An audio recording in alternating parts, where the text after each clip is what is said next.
Assalamualaikum warahmatullahi wabarakatuh. Perkenalkan, nama saya Dindi Nafirisma Putri, NPM 22411185 dari kelas Manajemen 22B Universitas Teknokrat Indonesia, akan menjelaskan materi tentang konsep sistem informasi.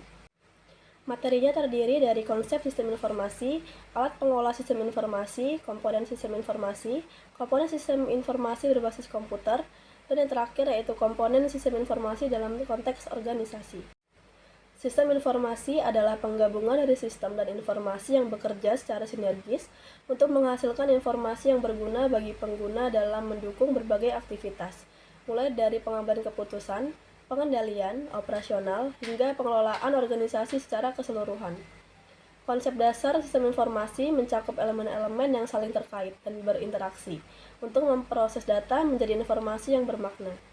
Di era digital seperti sekarang, sistem informasi tidak hanya mencakup perangkat keras, hardware, dan perangkat lunak, software, tetapi juga sumber daya manusia, prosedur, serta data yang tersimpan dalam basis data. Masuk ke materi yang pertama, yaitu konsep sistem informasi. Sistem informasi menggabungkan elemen-elemen seperti manusia, teknologi, prosedur, dan data yang saling berinteraksi untuk menghasilkan informasi. Menurut beberapa ahli, 1. John F. Nash menyebut sistem informasi sebagai kombinasi manusia, teknologi, media, prosedur, dan pengendalian untuk menyediakan komunikasi dan mendukung pengambilan keputusan. Kedua, Henry Lucas menekankan bahwa sistem informasi mendukung keputusan dan pengendalian organisasi. Ketiga, Azhar Susanto menyebut sistem informasi sebagai kumpulan subsistem yang bekerja sama untuk mengolah data menjadi informasi yang bermanfaat. Masuk ke materi yang kedua, yaitu alat pengolah sistem informasi. Beberapa alat digunakan dalam pengolahan informasi. 1. Otak manusia mengolah data yang ditangkap oleh indera yang kemudian disimpan dalam memori jangka pendek atau jangka panjang. Kedua, alat manual seperti pena, kertas, atau abakus digunakan sejak dahulu kala untuk mengelola data secara manual. Ketiga, alat mekanik. Mesin ketik dan mesin penjumlah mekanik digunakan untuk memproses data lebih cepat. 4. Alat elektrik. Teknologi berbasis listrik seperti telegraf. 5. Alat elektronik. Komputer modern yang digunakan dalam pemrosesan data secara otomatis. Materi yang ketiga yaitu komponen sistem informasi. Sistem informasi terdiri dari beberapa komponen yang saling berinteraksi. 1. Blok masukan atau input block.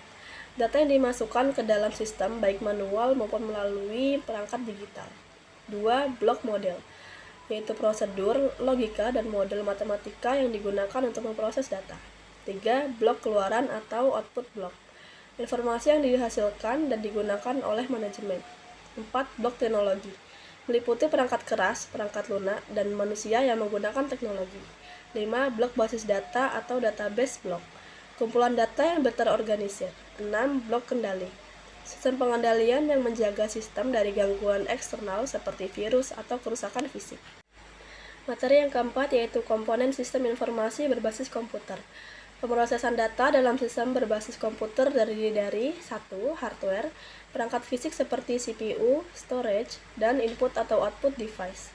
2. Software, sistem informasi dan aplikasi yang mengelola sumber daya komputer. 3. Brainware, pengguna atau ahli sistem yang menjalankan dan mengelola sistem. 4. Prosedur, langkah-langkah atau aturan yang mengatur penggunaan sistem.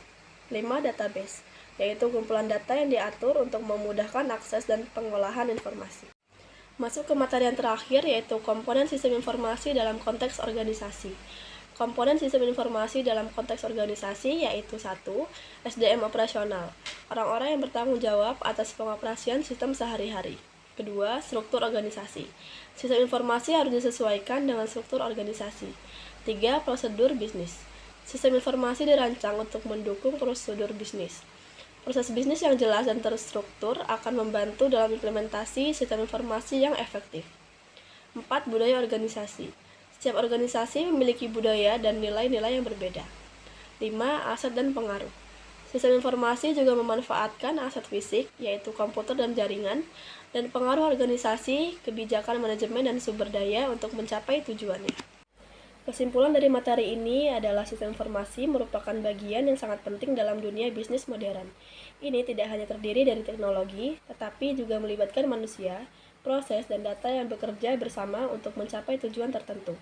Dengan dukungan teknologi, sistem informasi mampu meningkatkan efisiensi dan efektivitas organisasi dalam mengelola data, serta mendukung pengambilan keputusan yang lebih baik.